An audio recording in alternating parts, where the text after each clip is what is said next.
तो आधा अधूरा काम है ना जी। आए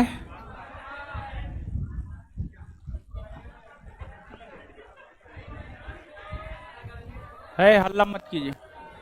है, हल्ला मत कीजिए। अरे है, बुला तो अभिषेक को जी। अभिषेक को बुलान जी। अरे सुनाई नहीं दे रहा है।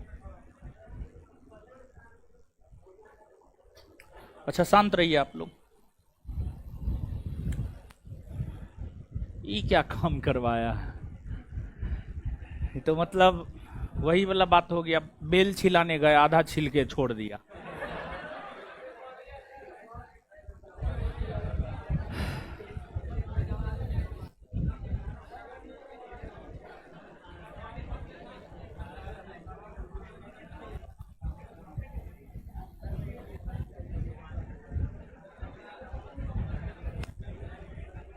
चलिए, क्या हाल चाल है आप लोग का?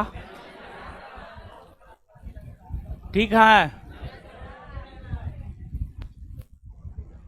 कैसा चल रहा है सब? अरे काम ये आधा अधूरा का है जी। बस हो गया, इतने काम है। तो और ये सब कब होगा? ये हमार ब्याह हो जाएगा तब होगा।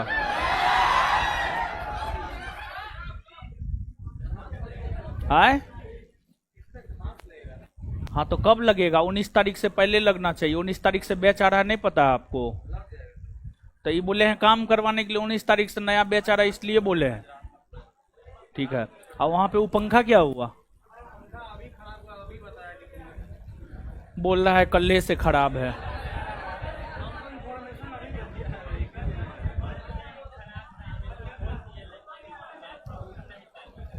बात को सुन नहीं पाए थे, आप बोल दिए थे। ये तो बोल रहा है हम बोल दिए थे। कहाँ रहते हैं आप? लगता है आपको भी ब्याह करने का मन है का? लड़की खोजने में व्यस्त है। पंखा काहे लगाएगा?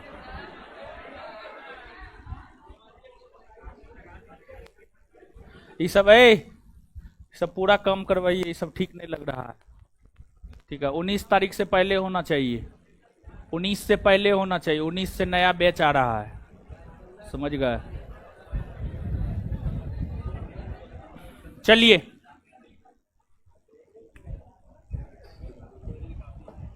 शांत रहिए। काम करवाना चाहेगा एक दिन काफी है, नहीं करवाना चाहेगा तो 2 महीना काफी न है। अरे आवाज बढ़ाओ नहीं यार, क्या कर रहा है? सो करके उठा है क्या जी? तब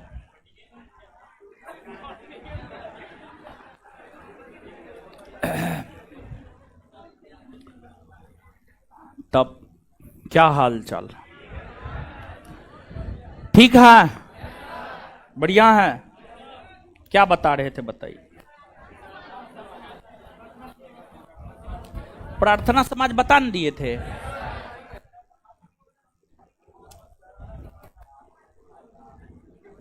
चलिए आगे हेडिंग मारिए, theosophical society.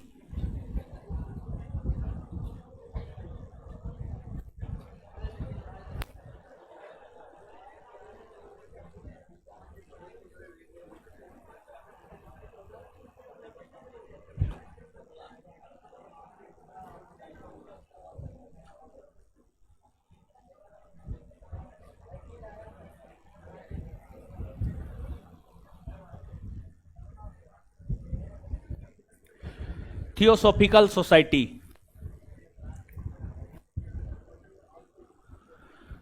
Theosophical society.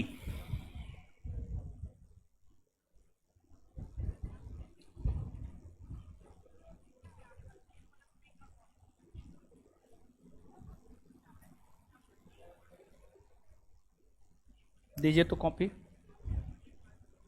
Copy दीजिए ना।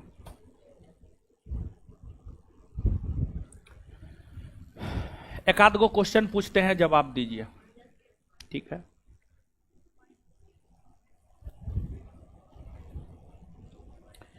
हिंदू विधवा पुनर्विवाह अधिनियम कब पारित हुआ है? 1800। प्रार्थना समाज की स्थापना किसने किया? आत्माराम। प्रथम विश्व धर्म सम्मेलन कहां हुआ है? अमेरिका के। तूफानी हिंदू किसे कहा जाता है? रामकृष्ण मिशन की स्थापना कब हुई है? 1800। ज्ञान योग, कर्म योग, राजयोग किसकी रचना है? स्वामी। सत्यार्थ प्रकाश किसकी रचना है? स्वामी दयानंद सरस्वती। आगे बताइएगा। आधुनिक काल का प्रथम समाज सुधारक जिन्होंने दलित और महिलाओं को शिक्षण ग्रहण करने की अनुमति दी? स्वामी दयानंद। आर्य समाज की स्थापना कब हुई है? 1800। रखमाबाई मुकदमा का संबंध बाल विवाह से है? शारदा अधिनियम लागू कब हुआ है? 1 अप्रैल 1900। सम्मति आयु अधिनियम का विरोध किसने किया? बाल गंगाधर तिलक ने। ब्रह्म समाज में दूसरी बार विभाजन कब हुआ है? 1800। राजा राम मोहन राय का निधन भारत में हुआ या भारत से बाहर? भारत से। राजा राम मोहन राय एकेश्वरवादी थे या बहुदेववादी? एकेश्वर। ब्रह्म समाज की स्थापना कब हुई है? 1800। ब्रह्म समाज की स्थापना कब हुई? 1828 ना। चलिए ठीक है, आगे आइए। देखिए, जैसे समाज सुधार से जुड़ा संगठन ब्रह्म समाज है, आर्य समाज है, रामकृष्ण मिशन है, प्रार्थना समाज है, उसी प्रकार सामाजिक धार्मिक सुधार आंदोलन से जुड़ा संगठन, उसी प्रकार सामाजिक धार्मिक सुधार आंदोलन से जुड़ा संगठन है आपको थियोसॉफिकल सोसाइटी।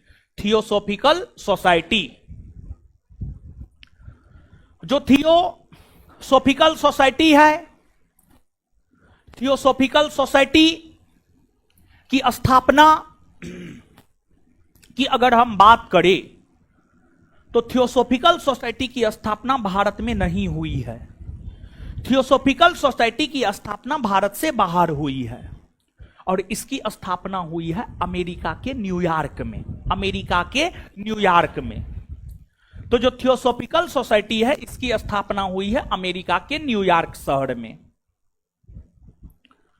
और अमेरिका के न्यूयॉर्क शहर में थियोसॉफिकल सोसाइटी की स्थापना वर्ष 1875 में हुआ है। वर्ष 1875 में हुआ है। वर्ष 1875 में हुआ है।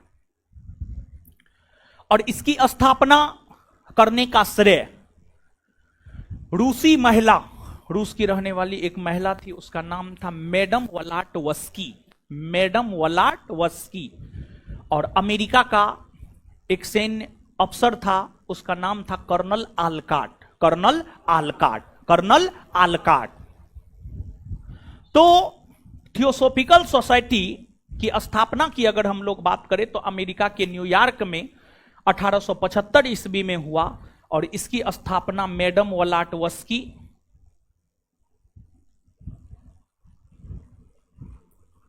वलाटवस्की और कर्नल आलकाट,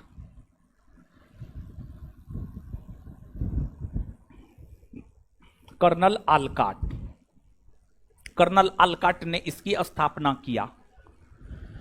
भले ही इस संगठन की स्थापना अमेरिका के न्यूयॉर्क शहर में हुआ हो, लेकिन इस संगठन का जो मुख्यालय है, इस संगठन का मुख्यालय भारत में बनाया गया और भारत के मद्रास के अड्डियार को, इस संगठन का मुख्यालय जो है भारत के मद्रास के अड्डियार को 1882 ईस्वी में बनाया गया। इस संगठन का मुख्यालय 1882 ईस्वी में भारत के मद्रास के अड्डियार को बनाया गया। मद्रास के अड्डियार, मद्रास के अड्डियार को जो है इस संगठन का मुख्यालय बनाया गया। और इस संगठन का भी काम था हिंदू धर्म और हिंदू समाज में फैली बुराइयों की और लोगों का ध्यान आकृष्ट करवाना और उसे समाप्त करवाना इस संगठन का भी काम था। भारत में इस संगठन को लोकप्रिय बनाने का काम श्रीमती एनी बेसेंट ने की है। भारत की अगर हम बात करें तो भारत में थियोसॉफिकल सोसाइटी को लोकप्रिय बनाने का काम श्रीमती एनी बेसेंट ने की है। श्रीमती एनी बेसेंट 1889 ईस्वी में इंग्लैंड में थियोसॉफिकल सोसाइटी की सदस्य बनी और आगे चलकर श्रीमती एनी बेसेंट 1893 ईस्वी में भारत आई।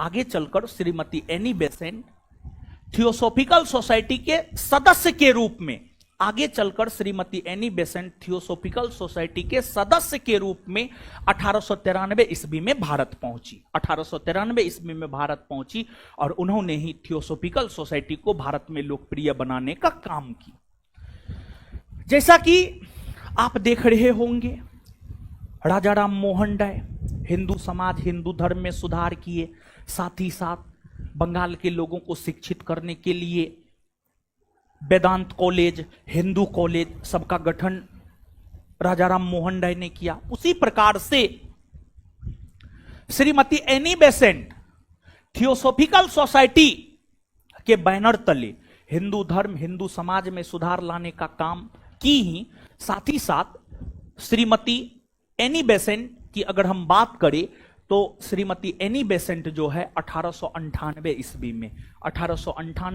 में बनारस में सेंट्रल हिंदू कॉलेज की स्थापना की।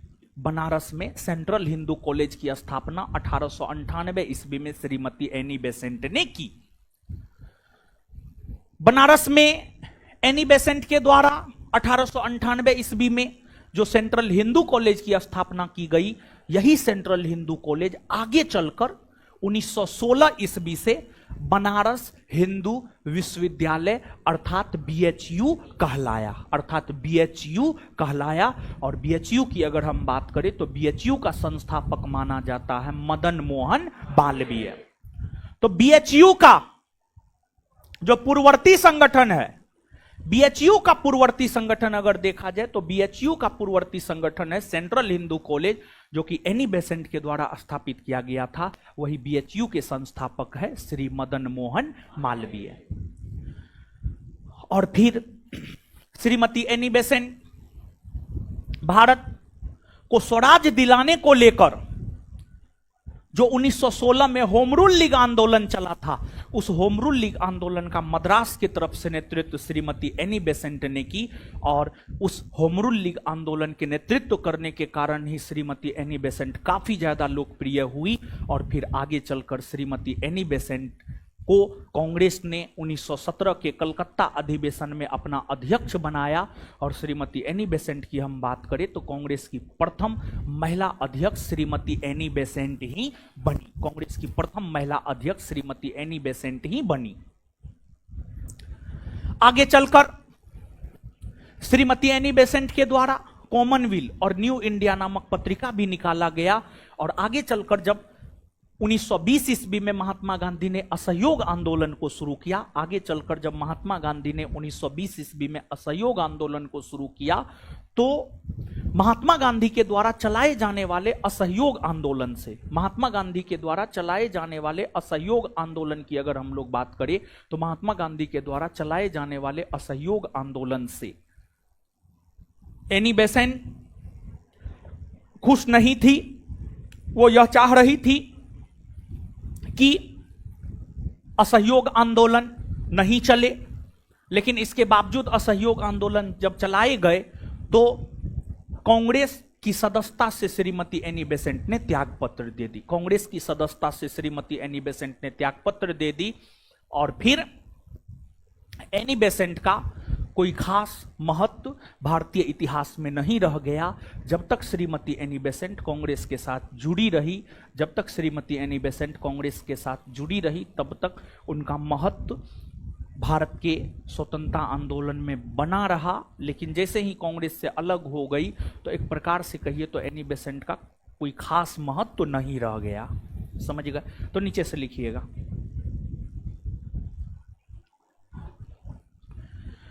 थियोसॉफिकल सोसाइटी लिखिएगा।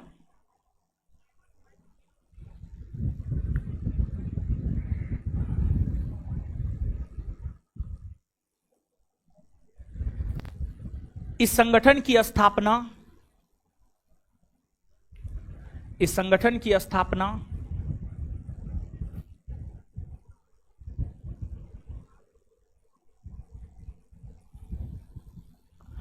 1898 ईस्वी में,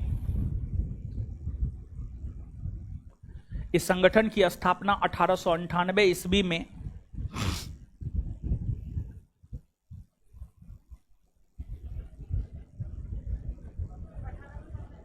सॉरी 1898 बोल दिए, सॉरी। इस संगठन की स्थापना 1875 ईस्वी में, सॉरी, इस संगठन की स्थापना 1875 ईस्वी में 1875 ईस्वी में अमेरिका के न्यूयॉर्क में,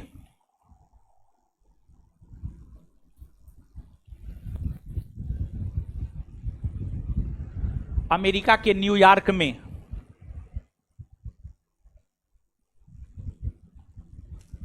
रूसी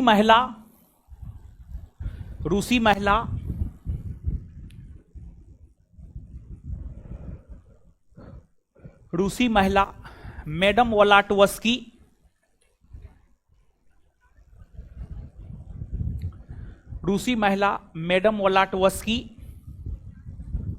और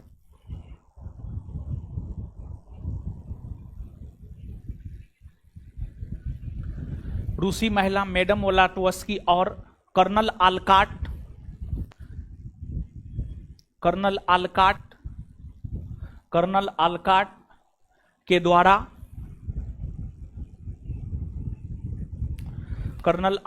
के द्वारा किया गया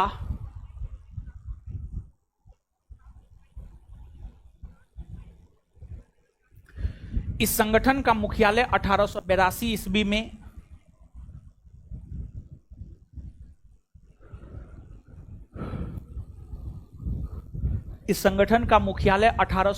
ईस्वी में मद्रास के अड्डियार, इस संगठन का मुख्यालय 1882 ईस्वी में मद्रास के अड्डियार, इस संगठन का मुख्यालय 1882 ईस्वी में मद्रास के अड्डियार को बनाया गया, मद्रास के अड्डियार को बनाया गया।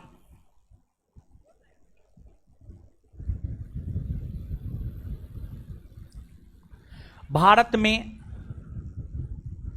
इस संगठन को लोकप्रिय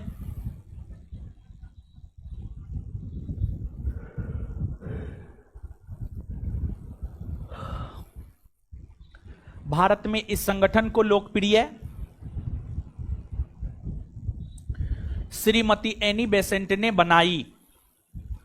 भारत में इस संगठन को लोकप्रिय श्रीमती एनी बेसेंट ने बनाई। Full stop.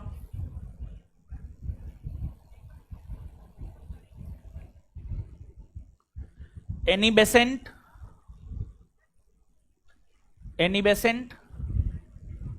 1893 ईस्वी में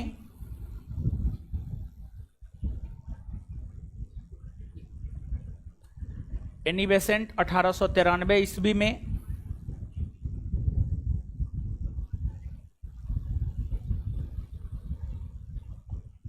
एनी बेसेंट 1893 ईस्वी में भारत आई।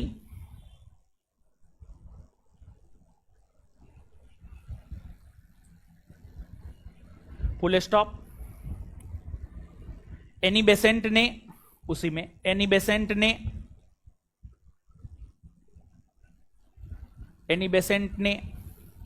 1898 ईस्वी में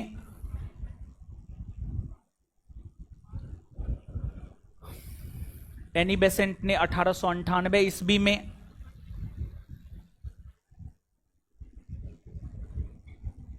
एनी बेसेंट ने 1898 ईस्वी में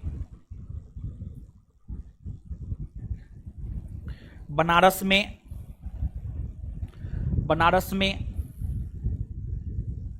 सेंट्रल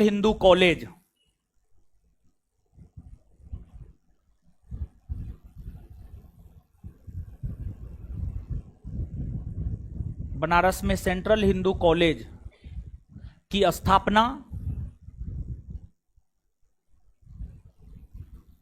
की।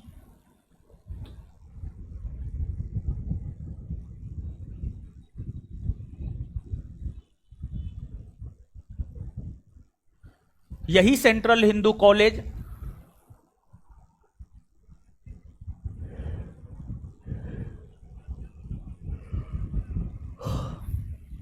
यही सेंट्रल हिंदू कॉलेज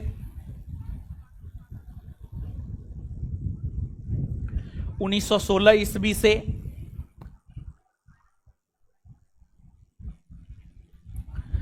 यही सेंट्रल हिंदू कॉलेज 1916 ईस्वी से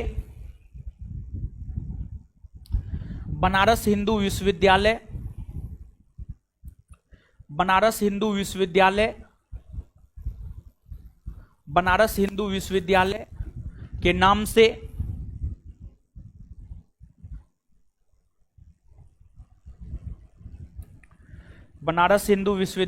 नाम से जाना गया।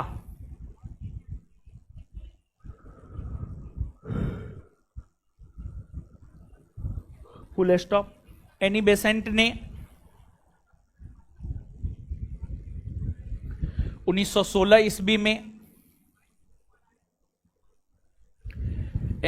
1916 ईस्वी में मद्रास के क्षेत्र में चलने वाले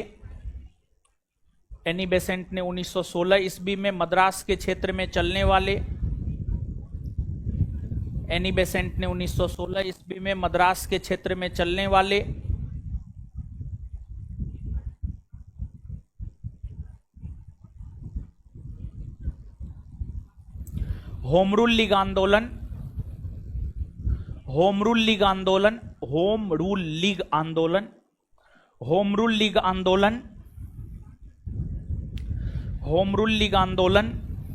को नेतृत्व प्रदान की।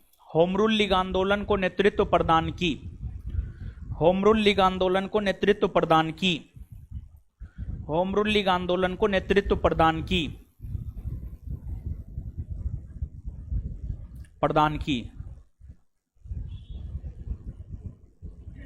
Full stop.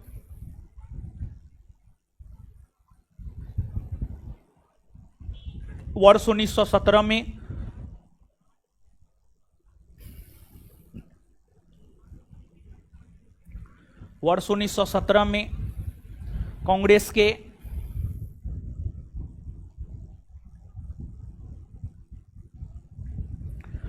1917 में कांग्रेस के कलकत्ता में हो रहे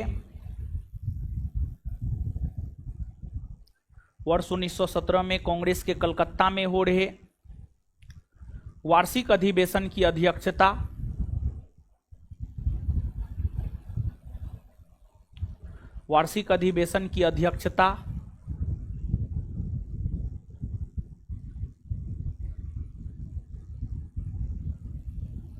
श्रीमती एनी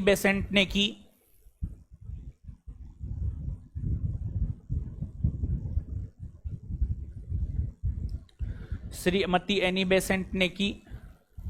ये कांग्रेस की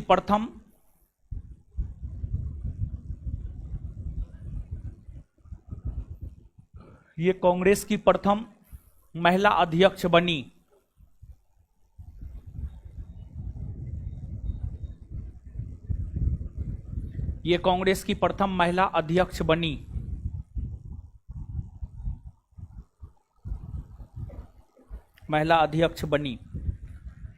फुल स्टॉप। महात्मा गांधी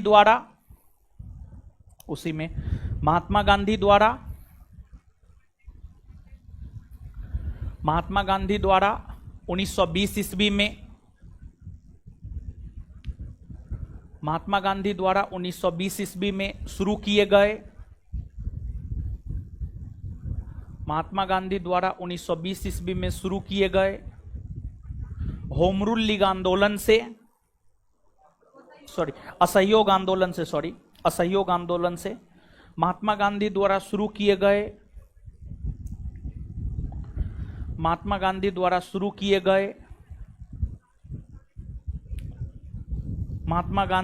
1920 ईस्वी से शुरू किए गए महात्मा गांधी द्वारा 1920 ईस्वी से शुरू किए गए असहयोग आंदोलन से एनी बेसेंट सहमत नहीं थी। असहयोग आंदोलन से एनी बेसेंट सहमत नहीं थी।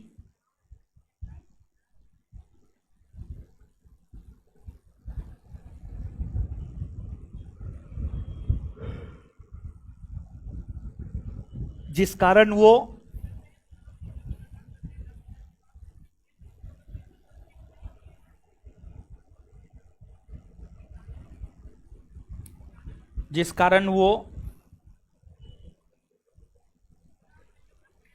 कांग्रेस छोड़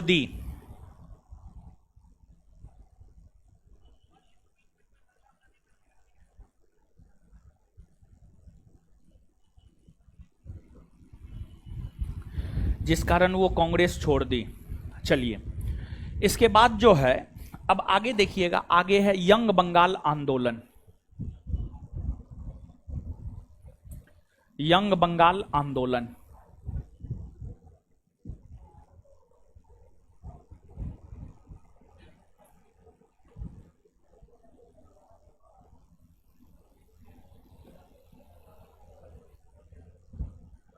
आइए देखिए, ध्यान दीजिएगा, नाम से ही यह स्पष्ट है कि यह आंदोलन किस क्षेत्र में हुआ था।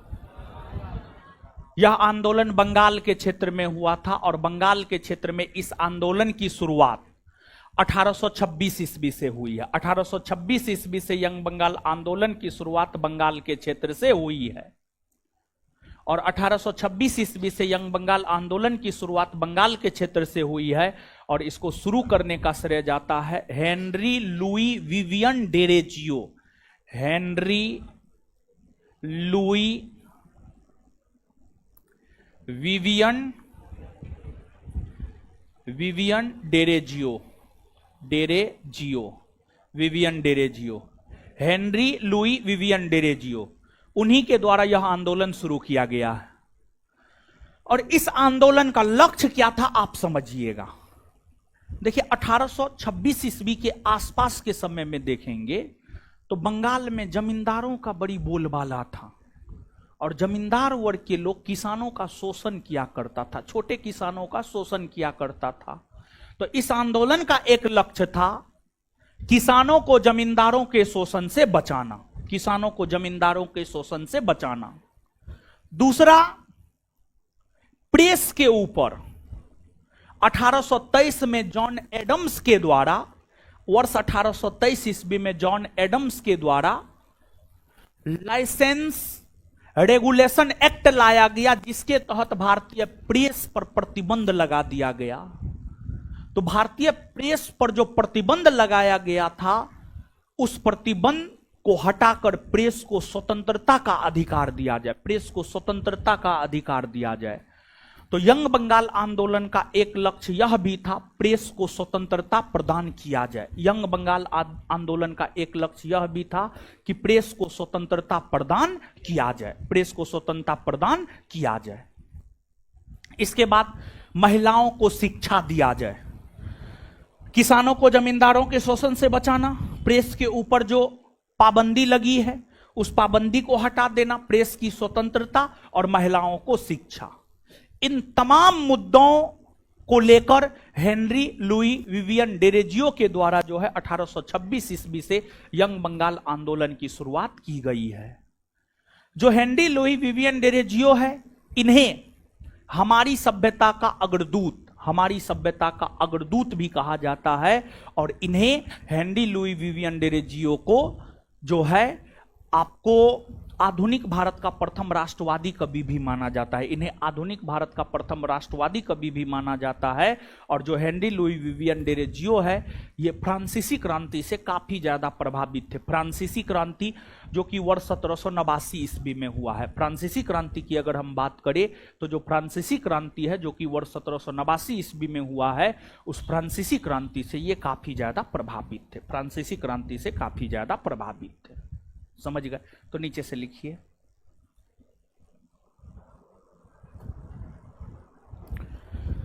यंग बंगाल आंदोलन लिखिएगा। इस आंदोलन की शुरुआत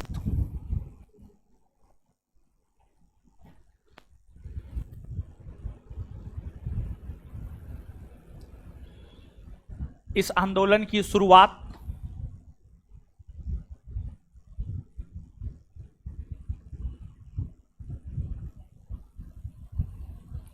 इस आंदोलन की शुरुआत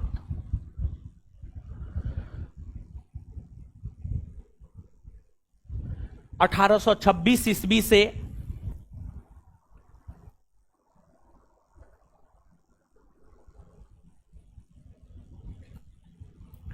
इस आंदोलन की शुरुआत 1826 ईस्वी से हेनरी लुई विवियन डेरेजियो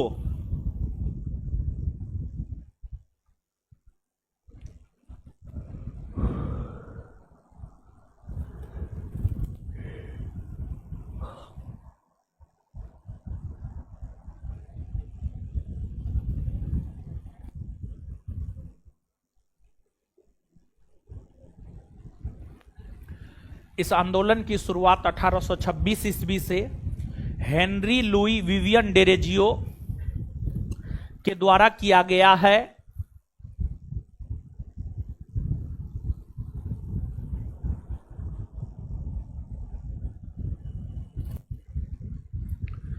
इस आंदोलन का लक्ष्य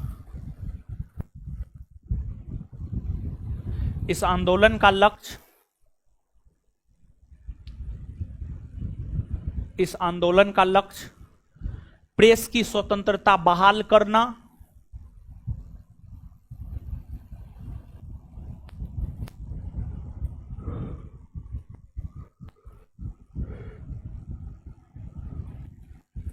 इस आंदोलन का लक्ष्य प्रेस की स्वतंत्रता बहाल करना, महिलाओं को शिक्षा प्रदान करना, महिलाओं को शिक्षा प्रदान करना,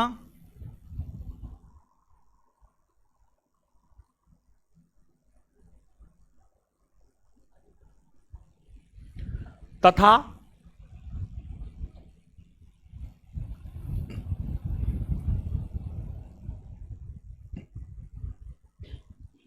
किसानों को जमींदारों के शोषण से बचाना।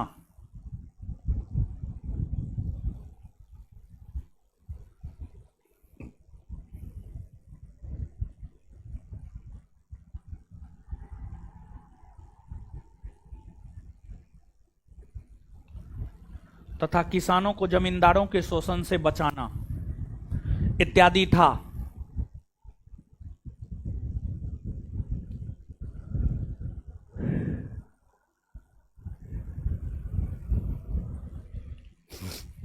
विवियन डेरेजियो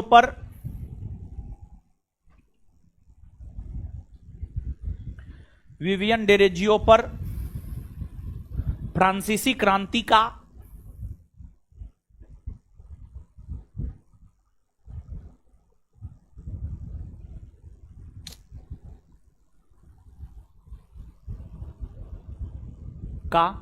काफी प्रभाव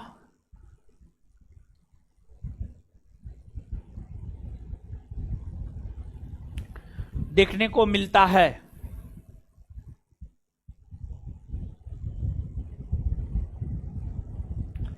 इन्हें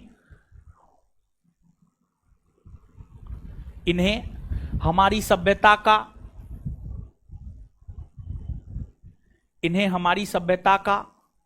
अग्रदूत एवं पिता, इन्हें हमारी सभ्यता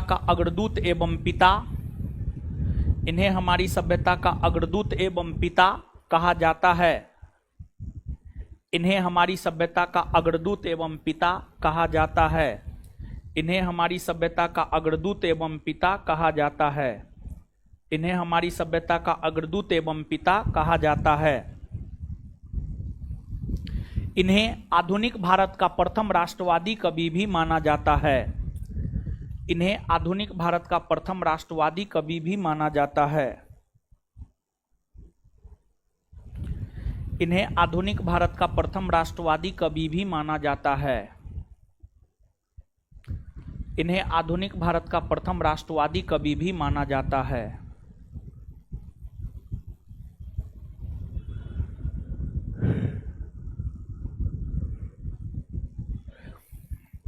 इन्हें आधुनिक भारत का प्रथम राष्ट्रवादी कवि भी माना जाता है। चलिए अब आगे आगे ध्यान दीजिएगा। देखिए, जैसे हिंदू धर्म और हिंदू समाज में फैली कुरीतियों को दूर करने को लेकर आर्य समाज, रामकृष्ण मिशन, ब्रह्म समाज, थियोसोफिकल सोसाइटी, यंग बंगाल आंदोलन, इन तमाम संगठनों ने काम किया। उसी प्रकार से इस्लामी समाज और इस्लाम धर्म में फैली कुरीतियों को दूर करने को लेकर कई सारे आंदोलन हुए हैं। अलीगढ़ आंदोलन, देवबंद आंदोलन, बहाबी आंदोलन, अहमदिया आंदोलन, ये तमाम ऐसे आंदोलन है जिस आंदोलन का संबंध जो है इस्लामी समाज और इस्लाम धर्म में सुधार को लेकर रहा है। तो इन आंदोलनों के विषय में अब हम लोग जानते हैं। तो अब नीचे से आप सबसे पहले हेडिंग मारिए, मुस्लिम समाज सुधार आंदोलन। मुस्लिम समाज सुधार आंदोलन।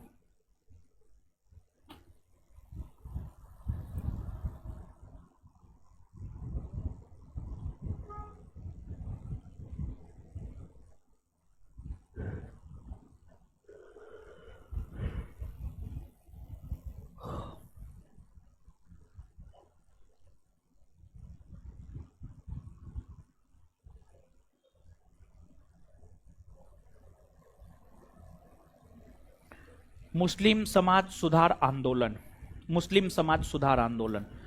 और इसमें सबसे पहले हेडिंग मारिएगा अलीगढ़ आंदोलन। अलीगढ़ आंदोलन, अलीगढ़ आंदोलन।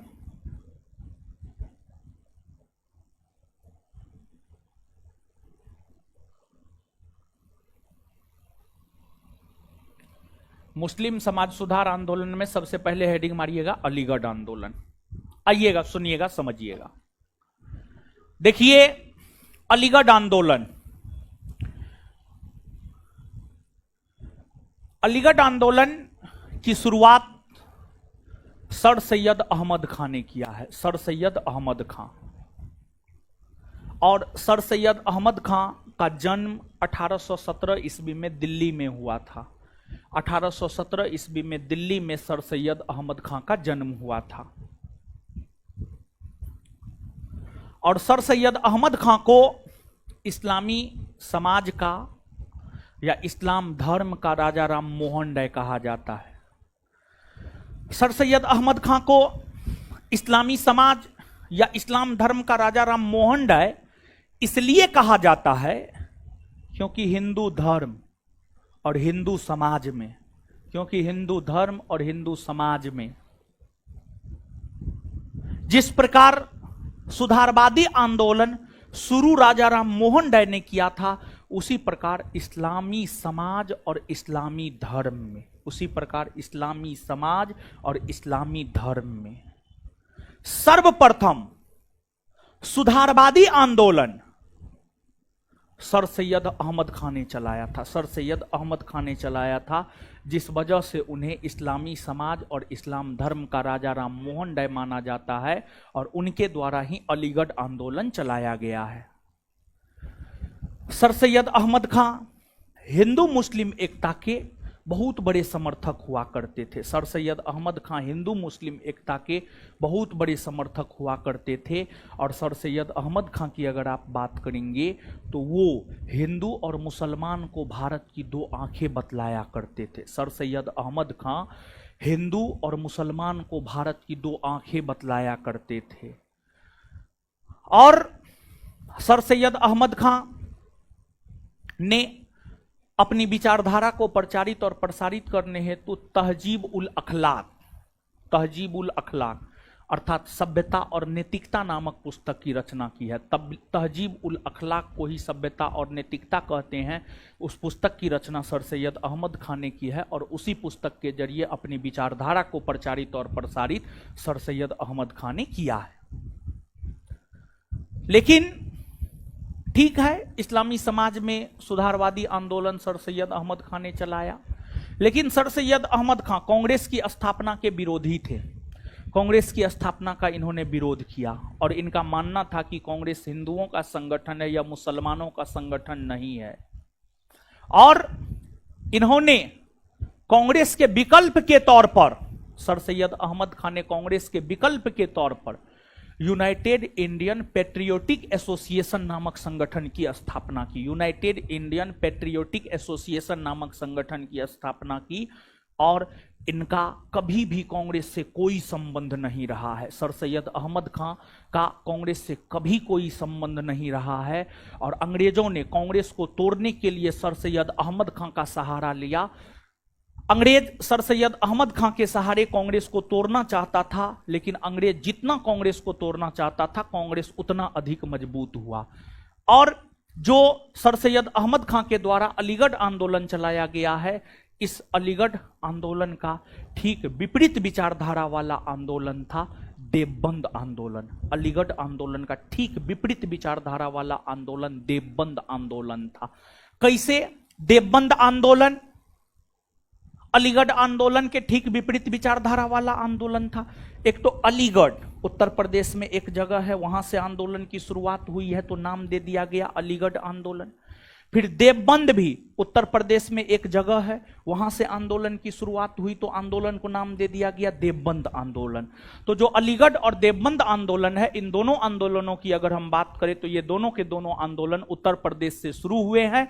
और जैसे अलीगढ़ आंदोलन की शुरुआत सर सैयद अहमद खां ने किया है, वैसे देवबंद आंदोलन की अगर हम बात करें तो देवबंद आंदोलन की शुरुआत मोहम्मद कासिम ननोतबी और सैयद अहमद गंगोही ने किया है। मोहम्मद कासिम ननोतबी और सैयद अहमद गंगोही ने किया है। मोहम्मद कासिम ननोतबी और सैयद अहमद गंगोही ने जो है आपको देवबंद आंदोलन की शुरुआत की है, देवबंद आंदोलन की शुरुआत की है। और दोनों एक दूसरे का विपरीत कैसे है देखिए। एक तो पहली बात, अलीगढ़ आंदोलन ने कांग्रेस की स्थापना का विरोध किया, देवबंद आंदोलन ने कांग्रेस की स्थापना का समर्थन किया। दूसरी बात, अलीगढ़ आंदोलन अंग्रेजी शिक्षा के पक्षधर थे और अंग्रेजों को सहायता करने के पक्षधर थे, लेकिन देवबंद आंदोलन अंग्रेजी शिक्षा का विरोधी था और अंग्रेजों का विरोध किया करता था, ये अंग्रेजों का समर्थन नहीं किया करता था। मतलब जहां एक तरफ अलीगढ़ आंदोलन जो है अंग्रेजी शिक्षा का समर्थक था, अंग्रेजों को मदद किया करता था, फिर जो है कांग्रेस का विरोध किया, कांग्रेस को तोड़ने का प्रयास किया, वहीं दूसरी तरफ देवबंद आंदोलन अंग्रेजी शिक्षा का विरोधी था, अंग्रेजों का विरोधी था, कांग्रेस का समर्थक था, कांग्रेस को मजबूत बनाने में अपना योगदान देने का काम देवबंद आंदोलन ने किया। इसी वजह से हम यह कह सकते हैं कि जो देवबंद आंदोलन है वह अलीगढ़ आंदोलन का ठीक विपरीत विचारधारा वाला आंदोलन है। समझे बात को? और अलीगढ़ आंदोलन और देवबंद आंदोलन का उद्देश्य था इस्लाम धर्म और इस्लामी समाज में जो तमाम प्रकार की कुरीतियां और बुराइयां फैली हुई है, उन कुरीतियों और बुराइयों को समाप्त करना, उन कुरीतियों और बुराइयों को समाप्त करना देवबंद आंदोलन का काम था। ठीक है, तो नीचे से लिखिए अलीगढ़ आंदोलन। लिखिएगा, यह आंदोलन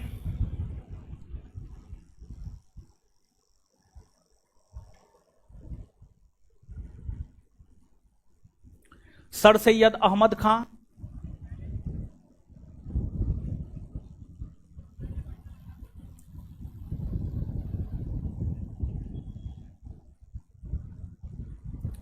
अहमद खां के द्वारा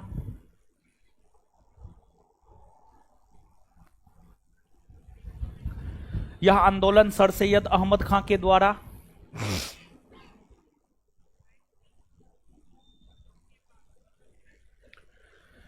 चलाया गया है।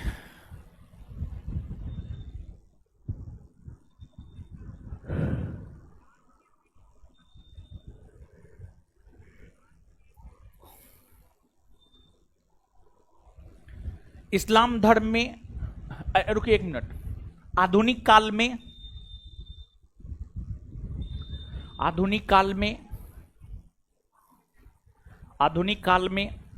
इस्लाम धर्म में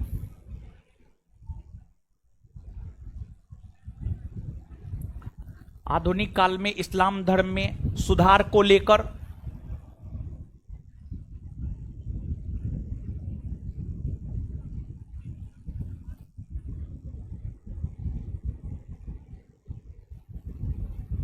आधुनिक काल में इस्लाम धर्म में सुधार को लेकर आंदोलन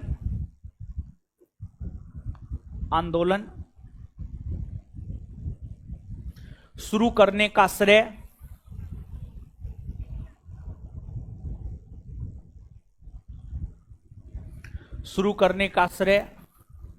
सर सैयद अहमद खां को जाता है। शुरू करने का श्रेय सर सैयद अहमद खां को जाता है। सर सैयद अहमद खां को जाता है।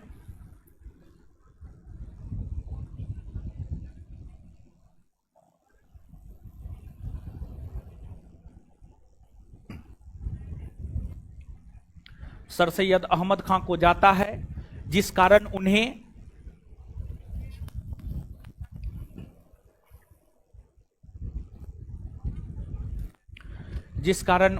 इस्लामी समाज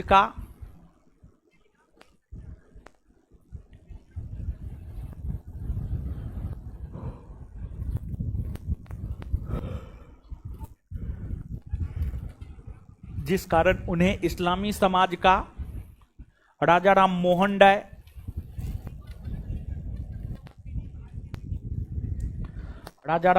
डाय कहा जाता है।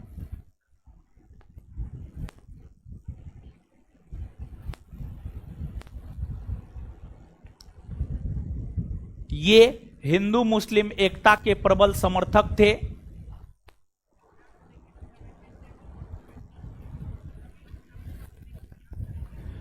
ये हिंदू मुस्लिम एकता के प्रबल समर्थक थे।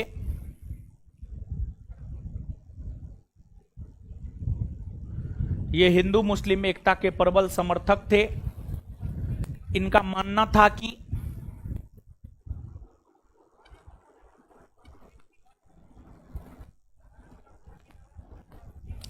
इनका मानना था कि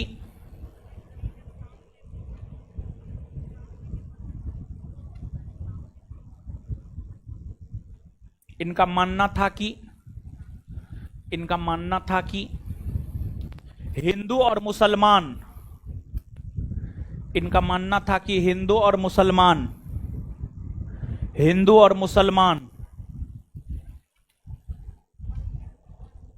इनका मानना था कि हिंदू और मुसलमान भारत की दो आंखें हैं।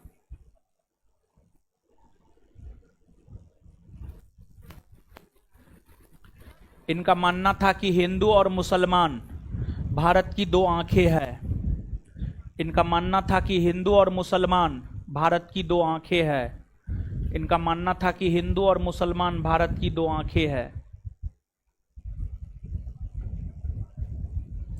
इन्होंने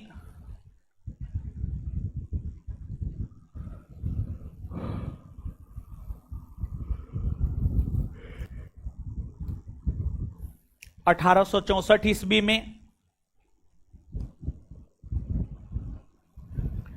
इन्होंने 1864 ईस्वी में साइंटिफिक सोसाइटी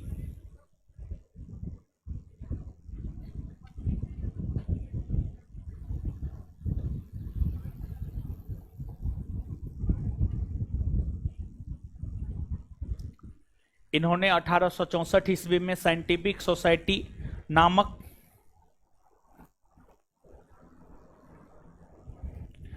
संगठन की स्थापना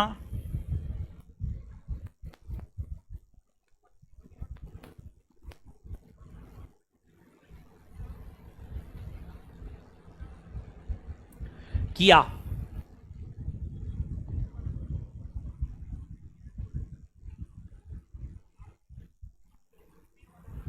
किया।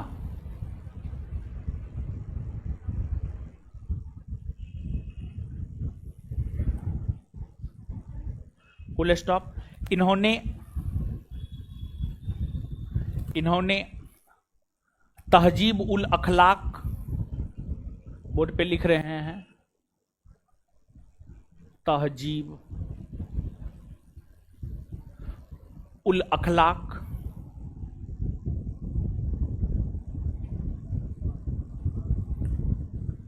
इन्होंने तहजीब उल अखलाक अर्थात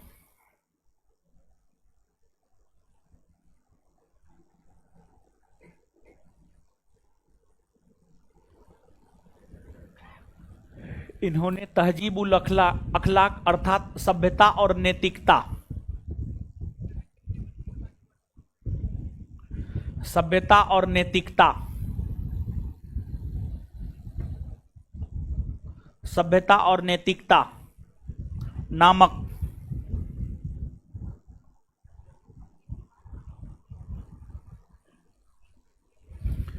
सभ्यता और नैतिकता नामक पुस्तक की रचना किया।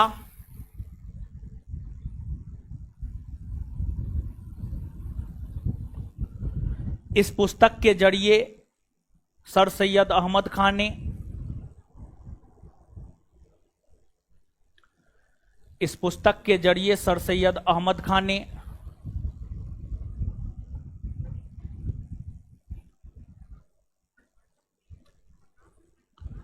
इस पुस्तक के जरिए सर सैयद अहमद खान ने अपनी विचारधारा को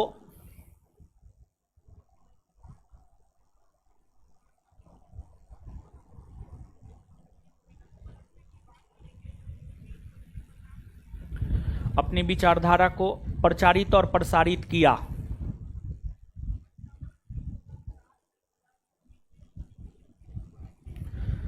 प्रचारित और प्रसारित किया।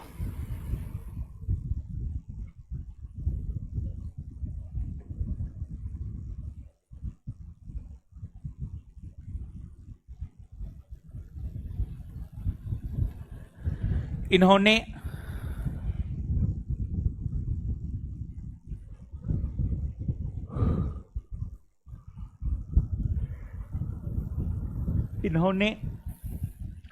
कांग्रेस की स्थापना का विरोध किया।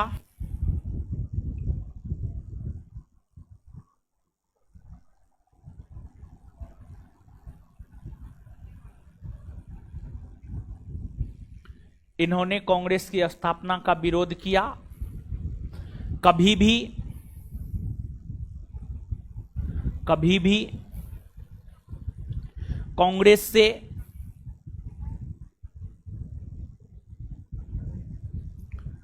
भी कांग्रेस से इनका कोई लेना देना नहीं रहा है।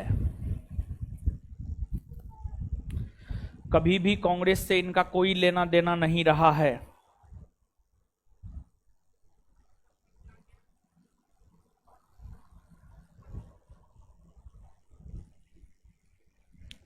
कभी भी कांग्रेस से इनका कोई लेना देना नहीं रहा है।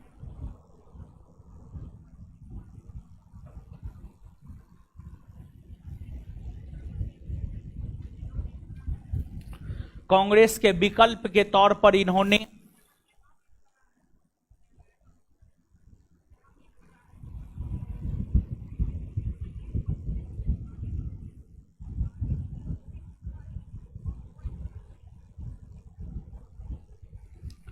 कांग्रेस के विकल्प के तौर पर इन्होंने 1888 ईस्वी में कांग्रेस के विकल्प के तौर पर इन्होंने 1888 ईस्वी में कांग्रेस के विकल्प के तौर पर इन्होंने 1888 ईस्वी में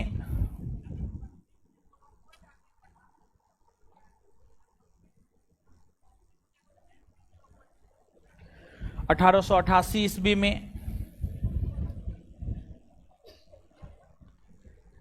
Indian union patriotic association, Indian union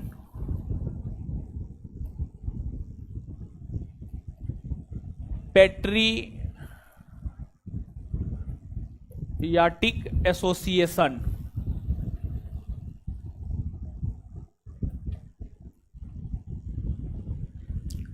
Indian union patriotic association नामक संगठन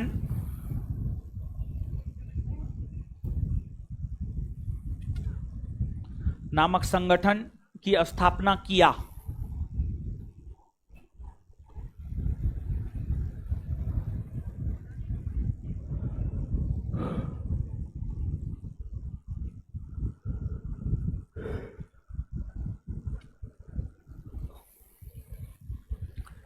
ये अंग्रेजी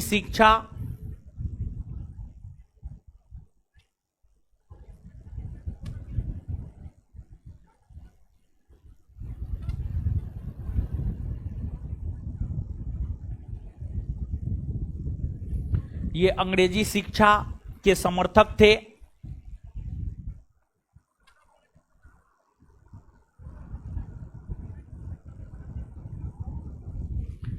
ये अंग्रेजी शिक्षा के समर्थक थे तथा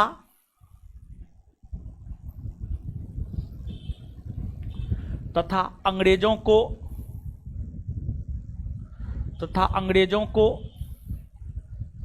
सहयोग करने के पक्षधर थे।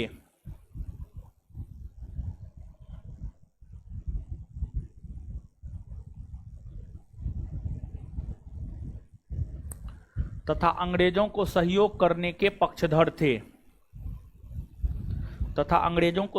करने के पक्षधर थे। आगे हेडिंग मारिएगा देवबंद आंदोलन, आगे हेडिंग मारिएगा देवबंद आंदोलन।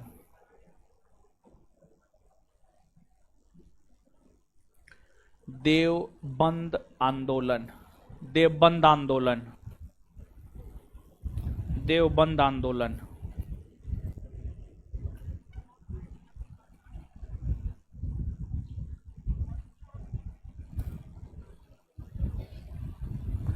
लिखिएगा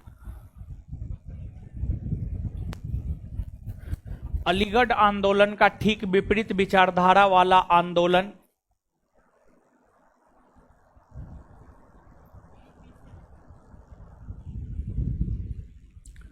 अलीगढ़ आंदोलन का ठीक विपरीत विचारधारा वाला आंदोलन, अलीगढ़ आंदोलन का ठीक विपरीत विचारधारा वाला आंदोलन देवबंद आंदोलन था। अलीगढ़ आंदोलन का ठीक विपरीत विचारधारा वाला आंदोलन देवबंद आंदोलन था।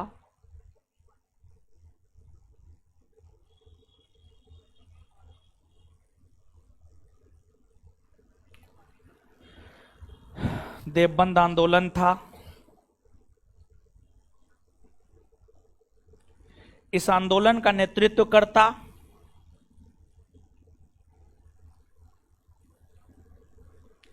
इस आंदोलन का नेतृत्व करता इस आंदोलन का नेतृत्व करता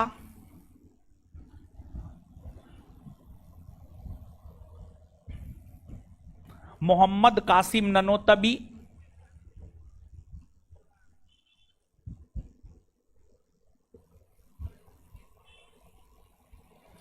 मोहम्मद कासिम ननोतबी और सैयद अहमद गंगोही।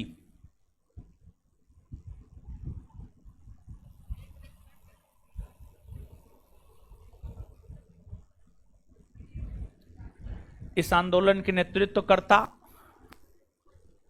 मोहम्मद कासिम ननोतबी और सैयद अहमद गंगोही।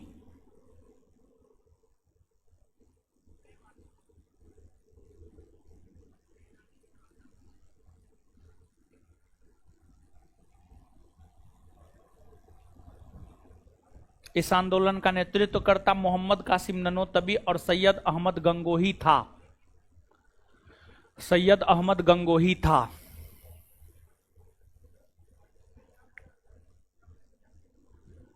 इस आंदोलन ने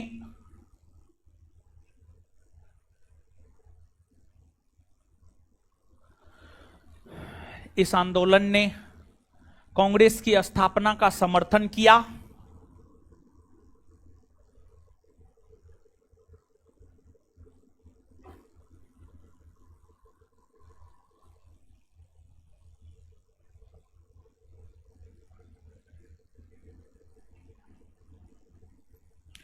इस आंदोलन ने कांग्रेस की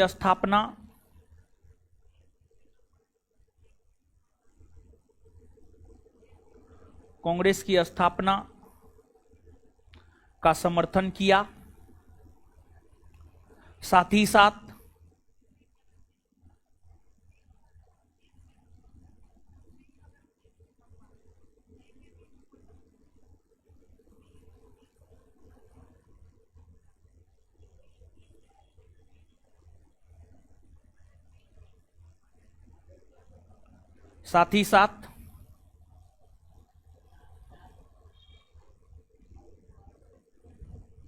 भारतीय शिक्षा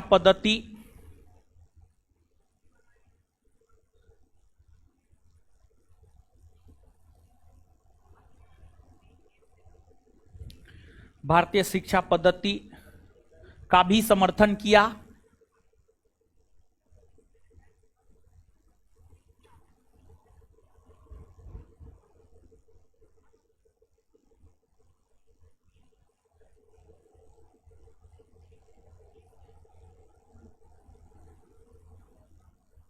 भारतीय शिक्षा पद्धति का भी समर्थन किया।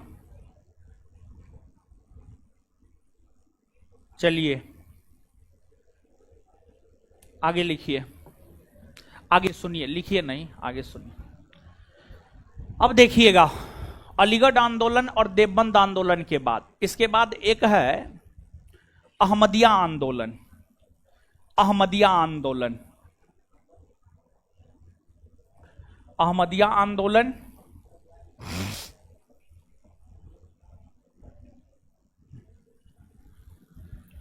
और एक है वहाबी आंदोलन। आइएगा थोड़ा इसको भी सुनिए, समझिए, देखिएगा। एक है अहमदिया आंदोलन और एक है वहाबी आंदोलन। जैसे देवबंद आंदोलन और अलीगढ़ आंदोलन दोनों एक दूसरे के ठीक विपरीत विचारधारा वाला आंदोलन था, उसी प्रकार से जो अहमदिया आंदोलन और वहाबी आंदोलन है, ये दोनों भी ठीक एक दूसरे के विपरीत विचारधारा वाला आंदोलन है। अब कहिएगा कैसे? तो एक तो यह है कि अहमदिया आंदोलन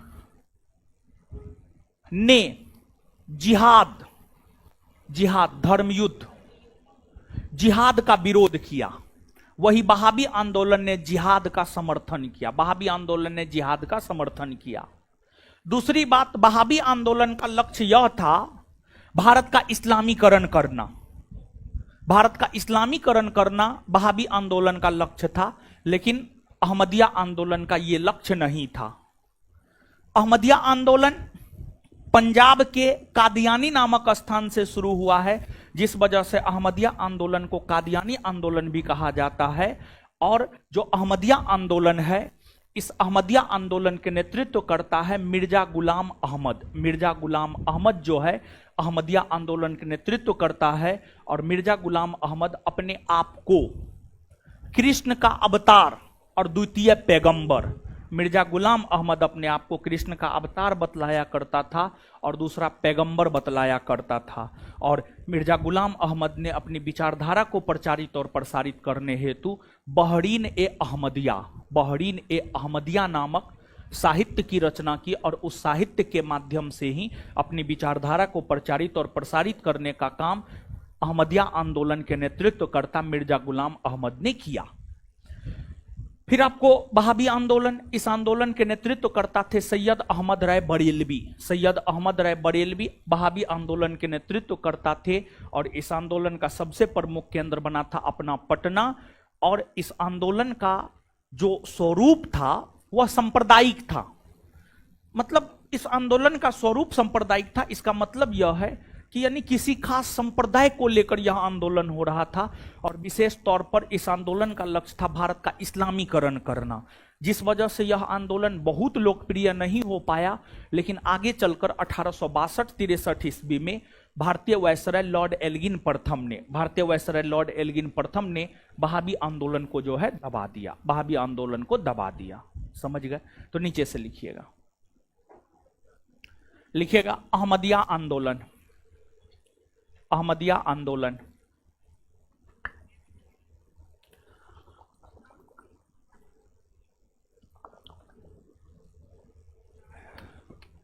अहमदिया आंदोलन डैश देकर इसे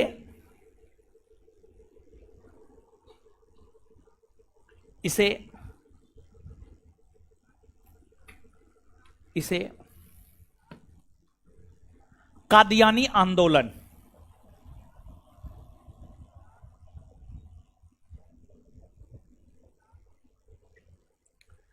इसे कादियानी आंदोलन भी कहा जाता है। इसे कादियानी आंदोलन भी कहा जाता है क्योंकि इस आंदोलन की शुरुआत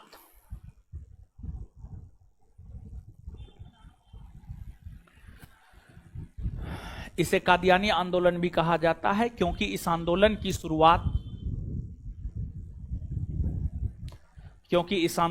शुरुआत पंजाब के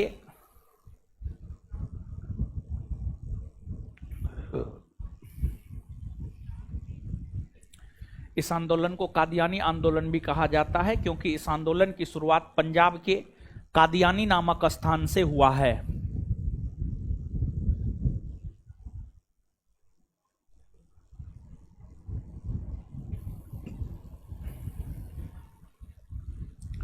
पंजाब के कादियानी नामक स्थान से हुआ है।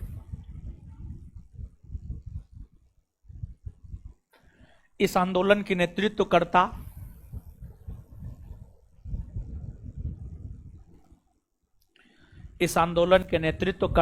मिर्जा गुलाम अहमद थे। इस आंदोलन के नेतृत्वकर्ता मिर्जा गुलाम अहमद थे।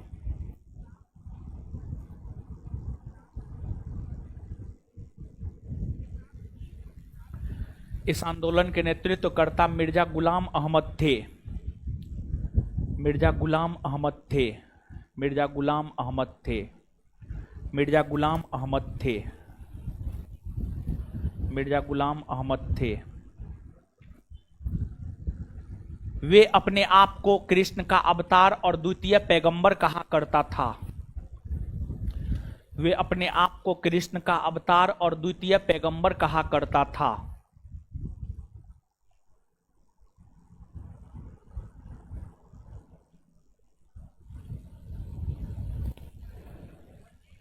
वे अपने आप को कृष्ण का अवतार और द्वितीय पैगंबर कहा करता था। वे अपने आप को कृष्ण का अवतार और द्वितीय पैगंबर कहा करता था।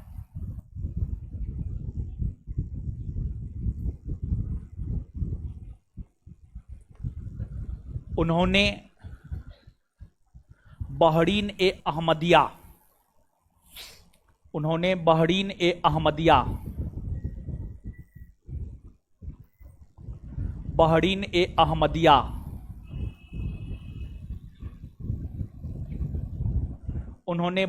ए अहमदिया नामक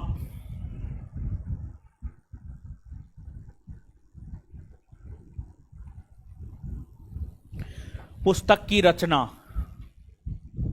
उन्होंने बहरीन ए अहमदिया नामक पुस्तक की रचना किया है।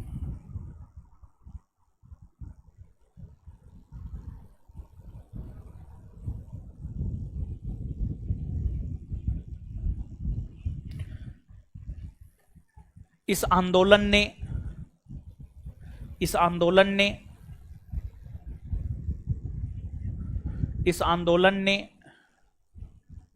जिहाद के नारा का विरोध किया। इस आंदोलन ने जिहाद के नारा का विरोध किया।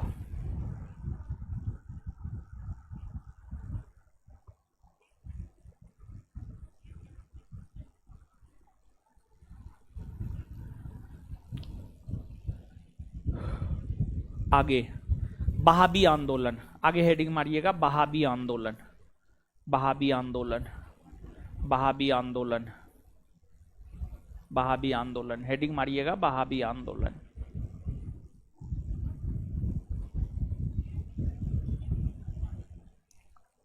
यह अहमदिया आंदोलन का ठीक विपरीत विचारधारा वाला आंदोलन था। यह अहमदिया आंदोलन का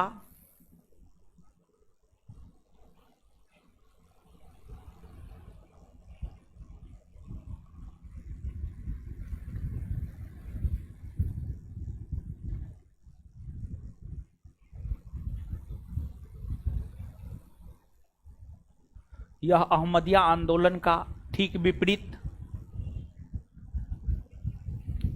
विचारधारा वाला आंदोलन था।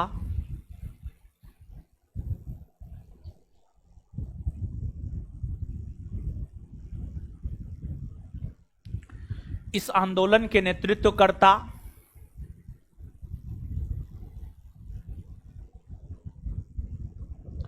इस आंदोलन के नेतृत्वकर्ता सैयद अहमद राय बरेलवी, इस आंदोलन के नेतृत्वकर्ता सैयद अहमद राय बरेलवी।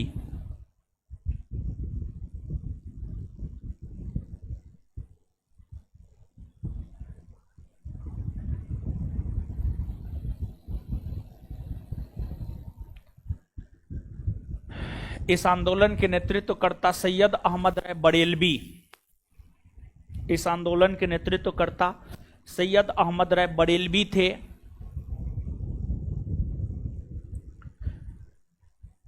यह एक सांप्रदायिक आंदोलन था।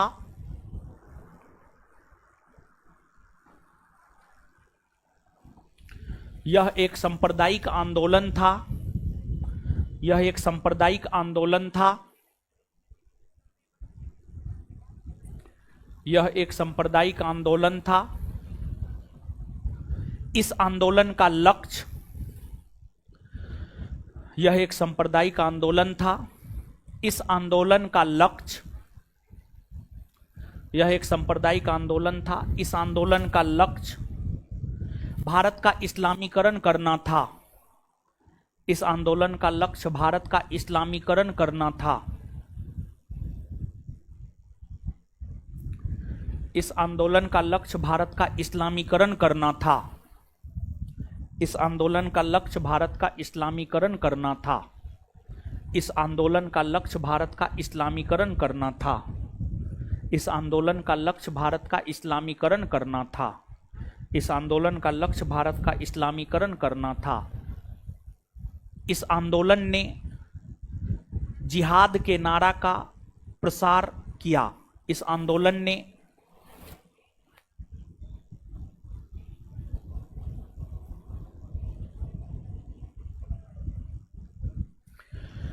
इस आंदोलन ने जिहाद के नारा का प्रचार प्रसार किया। इस आंदोलन ने जिहाद के नारा का प्रचार प्रसार किया। इस आंदोलन ने जिहाद के नारा का प्रचार प्रसार किया।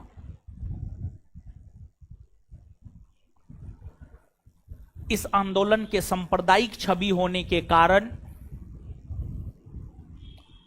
इस आंदोलन के सांप्रदायिक छवि होने के कारण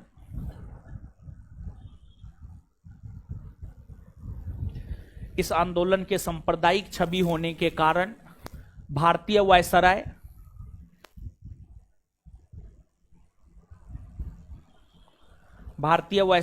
लॉर्ड एल्गिन प्रथम ने भारतीय वायसराय लॉर्ड एल्गिन प्रथम ने भारतीय वायसराय लॉर्ड एल्गिन प्रथम ने लॉर्ड एल्गिन प्रथम ने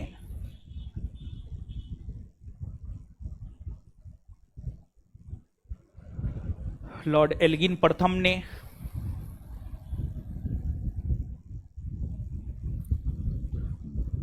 समाप्त कर दिया। लॉर्ड एल्गिन प्रथम ने समाप्त कर दिया। चलिए, जितना समझाए हैं लिखाए हैं पढ़िए, तो पढ़िए, जल्दी पढ़िए।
पढ़ लिए हो? नहीं हो पढ़े हैं तो यस सर, पढ़ लिए हैं।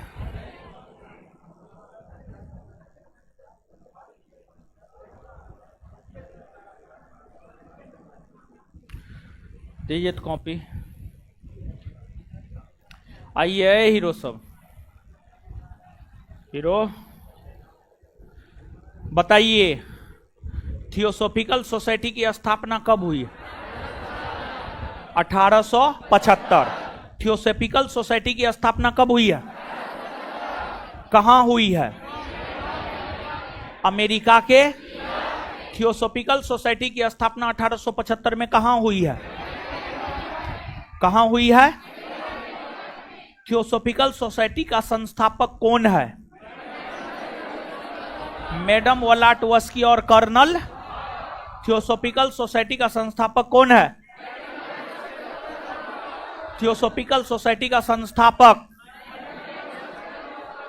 थियोसॉफिकल सोसाइटी का संस्थापक। इस संगठन का मुख्यालय 1882 में किसे बनाया गया? मद्रास के। भारत में थियोसॉफिकल सोसाइटी को लोकप्रिय किसने बनाया? किसने बनाया? आगे बताइएगा। एनी बेसेंट भारत कब आई है?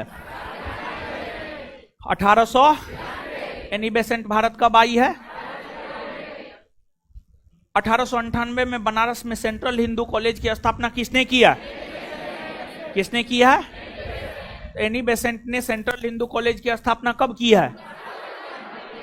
यही सेंट्रल हिंदू कॉलेज आगे चलकर क्या कहलाया? क्या कहलाया?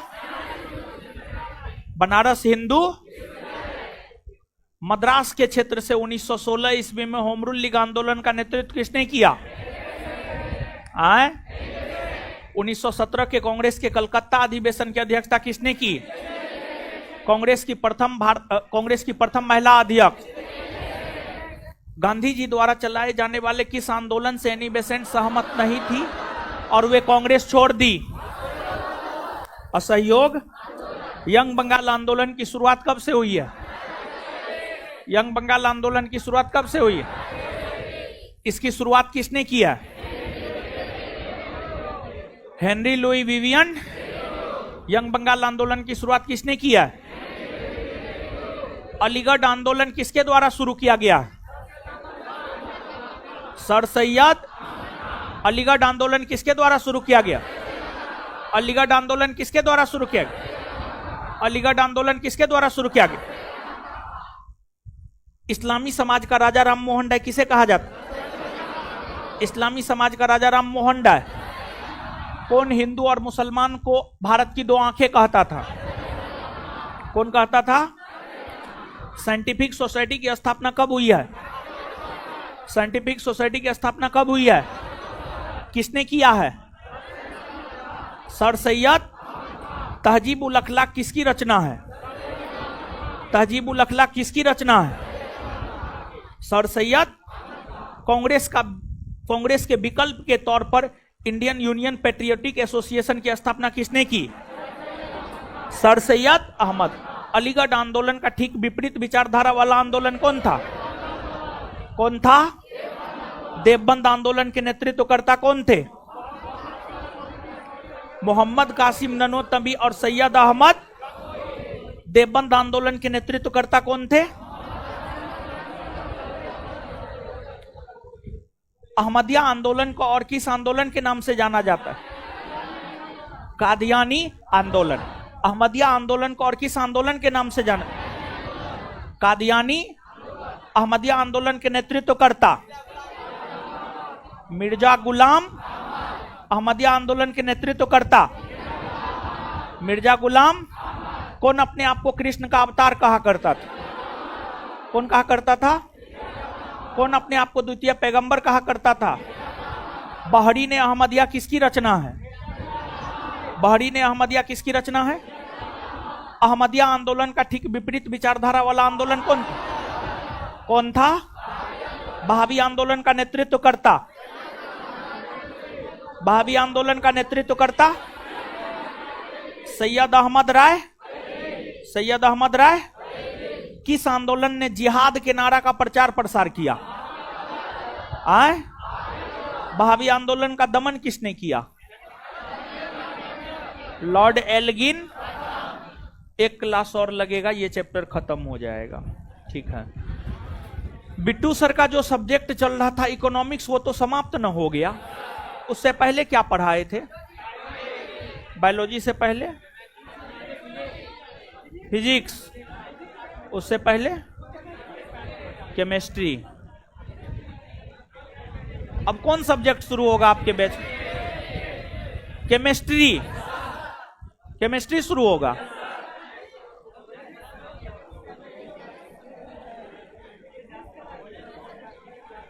क्या शुरू होगा? केमिस्ट्री। केमिस्ट्री चलेगा। सुनिए, हल्ला मत कीजिए, हल्ला नहीं कीजिए। अगले सप्ताह से आपके बैच में केमिस्ट्री की शुरुआत होगी। अगले सप्ताह से, इस सप्ताह नहीं होगा। अगले सप्ताह से आपके बैच में केमिस्ट्री की शुरुआत होगी। अगले सप्ताह से। इस सप्ताह भर सिर्फ मेरा ही क्लास होगा। मेरा क्लास जिस रोज होता है मंगलवार, बृहस्पतिवार और शुक्रवार। तो नया सब्जेक्ट जो है अगले सप्ताह से ही शुरू किया जाए, ज्यादा बेटर रहेगा, समझे। तो अगले सप्ताह से आपके बैच में केमिस्ट्री का शुरुआत करवा देते हैं। और जो है मतलब कल आपका क्लास नहीं है, पुनः हम लोग मिलेंगे कब? परसों। परसों मिलेंगे और इतिहास के साथ। ठीक है। इकोनॉमिक्स तो हो गया है ना? हाँ, वो पढ़ा देंगे, आप काहे टेंशन ले रहे हैं, पढ़ा देंगे हम। ठीक है। चलिए मिलते हैं अगले क्लास में। धन्यवाद। हमको निकलने दीजिए, तब आप लोग निकलिएगा।